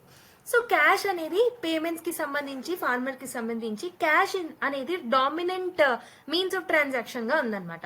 2019 లో 88% ఫార్మర్స్ క్యాష్ నే యూజ్ చేశారు, 2022 లో 79% అండ్ 2024 లో 72%. డ్రాస్టిక్ చేంజ్ ఏం రాలేదు, ఒక 9 to 10% గ్యాప్ అనేది వచ్చింది అంతే. ఎలక్ట్రానిక్ పేమెంట్స్ ద్వారా, సో ఈ పర్టికులర్ దాని ద్వారా అంటే ఏంటంటే 2019 లో 8% ఎలక్ట్రానిక్ పేమెంట్స్ జరిగితే 2022 లో 12% అండ్ 2024 లో 18%. అంటే అగైన్ డ్రాస్టిక్ చేంజ్ ఏం రాలేదన్నమాట. ఓకే, సో బేసికలీ ఈ పర్టికులర్ మార్కెట్ ప్రైస్ ఇన్ఫర్మేషన్ కి సంబంధించిన సోర్సెస్ ఏంటి? 47% they are still relying on the traders అనమాట. Digital sources below 10% are there. And major reason for the digital exclusion, అసలు ఎందుకు డిజిటల్ ట్రాన్సాక్షన్స్ చేయట్లేదు ఫార్మర్స్ అంటే బ్యాంకింగ్ ఇన్ఫ్రాస్ట్రక్చర్ పూర్గా ఉంది. సో రూరల్ ఏరియాస్ కి బ్యాంకింగ్ ఇన్ఫ్రాస్ట్రక్చర్, బ్యాంక్స్ అనేవి వెళ్ళట్లేవు. డిజిటల్ లిటరసీ అనేది చాలా తక్కువ ఉంది. Traders preference for cash transactions is high అందుకే. And also market volatility and also delayed payments యొక్క ఫియర్ ఎక్కువైపోయింది. So these are the different reasons అనమాట. So what are the challenges in digital adoption? మరి ఎందుకు ఈ డిజిటల్ అడాప్షన్ అనేది challenge అవుతుంది అని అంటే రూరల్ బ్యాంకింగ్ అనేది చాలా లిమిటెడ్ ఉంది, ఇంటర్నెట్ కనెక్టివిటీ అనేది లేదు, అవేర్నెస్ చాలా తక్కువ ఉంది, ట్రస్ట్ డెఫిసిట్ ఉంది. ఓకే, మిడిల్ మెన్ నుంచి రెసిస్టెన్స్ ఎక్కువగా ఫేస్ చేస్తున్నాము, మండీ ట్రేడర్స్ నుంచి ఎక్కువగా రెసిస్టెన్స్ ఫేస్ చేస్తున్నారు. అండ్ ఫండ్ ట్రాన్స్ఫర్స్ లో చాలా డీలేస్ అనేవి చూస్తున్నాం అనమాట, which is discouraging the digital payments. మరి గవర్నమెంట్ ఇనిషియేటివ్స్ ఏమున్నాయి? ప్రధాన్ మంత్రి జన్ ధన్ యోజన. సో ఇదేంటంటే రూరల్ ఫైనాన్షియల్ ఇంక్లూజన్ ని కూడా కాన్సన్ట్రేట్ చేస్తుంది. యూపీఐని తీసుకొచ్చాం రియల్ టైమ్ ట్రాన్సాక్షన్స్ కోసం. ఈనామ్ అనే ప్లాట్ఫామ్ ని తీసుకొచ్చాం. Like we have developed digitalised mandis, direct benefit transfer schemes ని తీసుకొచ్చాం. ఇంకేం చేస్తే బాగుంటుంది అని అంటే రూరల్ డిజిటల్ ఇన్ఫ్రాస్ట్రక్చర్ ని ఇంప్రూవైజ్ చేయాలి, మొబైల్ బ్యాంకింగ్ ని ఇంప్రూవైజ్ చేయాలి, డిజిటల్ లిటరసీని పెంచాలి, ట్రస్ట్ బిల్డింగ్ ప్రోగ్రామ్స్ ని మనం తీసుకురావాలి, ఇన్సెంటివ్స్ ని ప్రొవైడ్ చేయాలన్నమాట to adapt the digital payments. And also market reforms ని తీసుకురావచ్చు, ఈనామ్ లాంటివి అడాప్ట్ చేసుకోవచ్చు.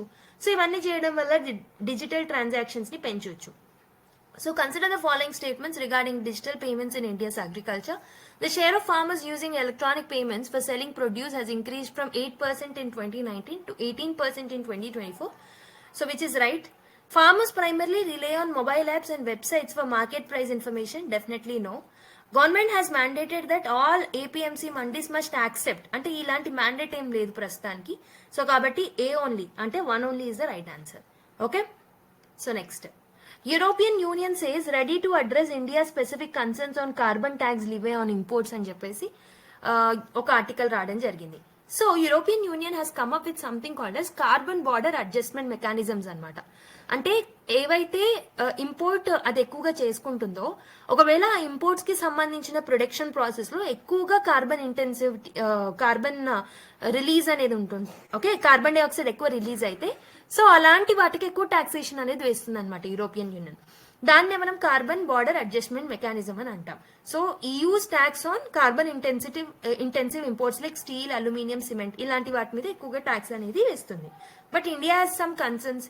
సో బేసికలీ ఇది WTO రూల్స్ కి కంపాటబుల్ గా అంటే మ్యాచ్ అవ్వట్లేదు వీళ్ళు తీసుకొచ్చిన mechanism.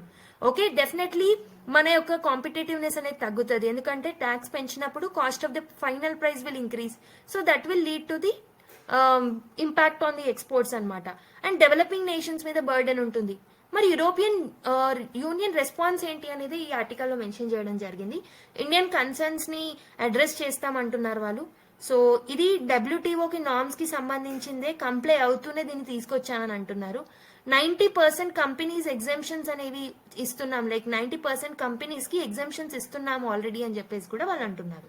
If you look at the diplomatic angle of this particular news, not officially on PM Modi European Union talks agenda, but India may raise it. Okay, basically India దీన్ని race చేసే అవకాశాలు ఉన్నాయి future లో. So basically European union యొక్క clarification గురించి ఇక్కడ ఇచ్చారంతే, అంతకన్నా ఎక్కువ ఇంపార్టెంట్ ఏం లేదు ఇక్కడ. Okay, next, Indian piece keepers serve with commitment says UN. So India అనేది UN పీస్ కీపింగ్ ఫోర్సెస్ లో టాప్ కాంట్రిబ్యూటర్ అనమాట. Very very important fact. Almost October 2024 నాటికి 5466 పర్సనల్ని మనం కాంట్రిబ్యూట్ చేస్తున్నాం UN పీస్ కీపింగ్ లో. ఇండియన్ ట్రూప్స్ అనేవి mainly democratic republic of Congo ఏరియాలో. Okay, so ఎక్కడైతే M23 రెబెల్స్ యొక్క ఛాలెంజెస్ ఫేస్ చేస్తుంది కదా, రువాండా నుంచి స్పాన్సర్ కాబడిన M23 రెబెల్ కాన్ఫ్లిక్ట్స్, వాటిని సపోర్ట్ చేస్తూ అంటే అక్కడ ఛాలెంజెస్ ని ఎదుర్కొనడానికి lot of our troops are actually actively working in DRC అనమాట. UN under secretary Jean Pierre Lacroix praised India's role in peacekeeping. So Global Conference of Women in Peacekeeping February 2024 to 2025 మధ్యలో జరిగింది ఇండియాలో.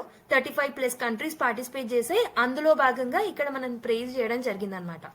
And also UN is calling for reforms in the global governance and UNSC restructuring గురించి కూడా వాళ్ళు మాట్లాడుకుంటున్నారు. Okay, so next, coal fired power plants in India cut rice wheat yield by up to 10% అని ఒక article రావడం జరిగింది.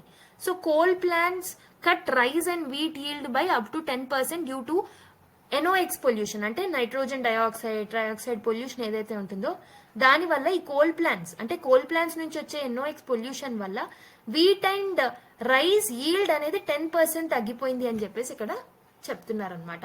So mainly west Bengal, Uttar Pradesh, Punjab, Madhya Pradesh లాంటి areas ఎక్కువ ఎఫెక్ట్ అవుతున్నాయి. సో దీనివల్ల almost 7,000 crores per year crop damage అనేది జరుగుతుంది. And also it is cutting ఈ ఎమిషన్స్ కటేజ్ ఈ పర్టికులర్ ఎమిషన్స్ ని మనం కట్ డౌన్ చేస్తే 5 to 10% మనము ఎక్స్ట్రా yield ని తీసుకురావచ్చు అనమాట హై పొల్యూషన్ జోన్ లో. So there should be a policies ని మనం ప్రయారిటైజ్ చేయాలి, పొల్యూషన్ ని కంట్రోల్ చేయాలి పవర్ ప్లాంట్స్ దగ్గర to protect the agriculture. So that will be an ideal solution. Okay, I hope you have understood that article. So ఇప్పుడు ఏంటంటే as I'm giving daily 1 or 2 articles for homework, so I'm giving these last 2 articles. So government opposes plea to ban convicted politicians for the life అని చెప్పేసి ఒక article. Okay, and Trump Russia Ukraine policy hangs over EU India talks అని చెప్పేసి ఈ ఒక article. So have a quick read of these 2 articles from today's Hindu newspaper. Okay, so this is given to improve your vocabulary and to improve your analytical skills. Okay, analytical skills. మీకు time ఉంటే already మనం discuss చేసిన topics ని కూడా ఏదైనా చదవాలి అనుకుంటే చదువుకోవచ్చు. Okay, so now let's go through the final section of the video, that is keywords glossary from the articles. So keywords చూసుకుంటే ఫస్ట్ ఇది మెటర్నిటీ ఎంటైటిల్మెంట్స్ అంటే ఏంటి? సో ఫినాన్షియల్ ఇన్సెంటివ్స్ లేదా ఎకానమిక్ ఇన్సెంటివ్స్ బెనిఫిట్స్ ఏవైతే ఇస్తూ ఉంటామో మెటర్నిటీ అంటే pregnant women కి, న్యూ మదర్స్ కి, దాన్ని మనం మెటర్నిటీ ఎంటైటిల్మెంట్స్ అంటాం. ఆల్రెడీ మనం చూసాం దీన్ని ఫస్ట్ ఆర్టికల్లో. సో రీసెంట్ గా మెటర్నిటీ ఎంటైటిల్మెంట్స్ అనేవి తగ్గాయి. So this will become a set back for the women empowerment అని చెప్పేసి రాయొచ్చు. So next systemic inertia. So try to use these kind of words in your mains answer. So the resistant to change with in an institution or system, ఒక సిస్టంలో are ఇన్స్టిట్యూషన్లో so చేంజ్ని resist చేస్తే దాన్ని మనం systemic inertia అని అంటాం. So the systemic inertia in Indian railways has led to repeated safety failures. So basically చేంజెస్కి మనం ప్రోత్సహించట్లేదు రైల్వేస్లో, దానివల్ల ఏమవుతుంది, సో రిపీటెడ్ సేఫ్టీ ఫెయిల్యూర్స్ అనేవి జరుగుతున్నాయి అనమాట రైల్వేస్లో. ఓకే, సో ఇది స్టాంపేడ్ కేస్ గురించి మాట్లాడినప్పుడు ఆ పర్టికులర్ ఆర్టికల్లో ఇది రావడం జరిగింది. Carbon tax. So basically carbon emissions ని మనము ట్యాక్స్, దాని మీద లీవే చేసే ట్యాక్స్ నే కార్బన్ ట్యాక్స్ అంటాం. సో యూరోపియన్ యూనియన్ ఏదైతే కొత్త ట్యాక్స్ ప్రొసీజర్ తీసుకొచ్చిందో దాన్ని కార్బన్ ట్యాక్స్ అని అంటూ ఉంటాం. ఫైటోటాక్సిసిటీ. సో బేసికలీ కెమికల్స్ వల్ల, ఎక్కువ కెమికల్ రిలీజ్ వల్ల ప్లాంట్ గ్రోత్ మీద మనకి ఎఫెక్ట్ అవుతే దాన్ని ఫైటోటాక్సిసిటీ అంటాం అనమాట. So for example how to use it అంటే, కోల్ ఫైర్డ్ పవర్ ప్లాంట్స్ ఏవైతే ఉన్నాయో these are increasing phytotoxicity. Mainly wheat and rice yields ని 10% తగ్గిస్తుంది అని చదవాలి. ఓకే, సో మెయిన్లీ ఇక్కడ మీరు ఎక్కువగా మీకు తెలియని వర్డ్స్ లో ఒకటి phytotoxicity, next the systemic inertia. Okay, so try to use them. So phytotoxicity అనేది ప్రతి ఆన్సర్లో యూజ్ చేయలేం, బట్ సిస్టమిక్ ఇనర్షియా అనే వర్డ్స్ ని మనం అక్కడక్కడ యూజ్ చేయొచ్చు. So with this we have completed the discussion. So these two articles are given as homework, as I have already told you. So with this we have completed the discussion part. So మీకు video కనుక నచ్చినట్టయితే like చేయడం మర్చిపోద్దు, and please give your feedback through the comment box. Next class లో మళ్ళీ కలుద్దాం. Until then take care, bye and keep smiling everyone.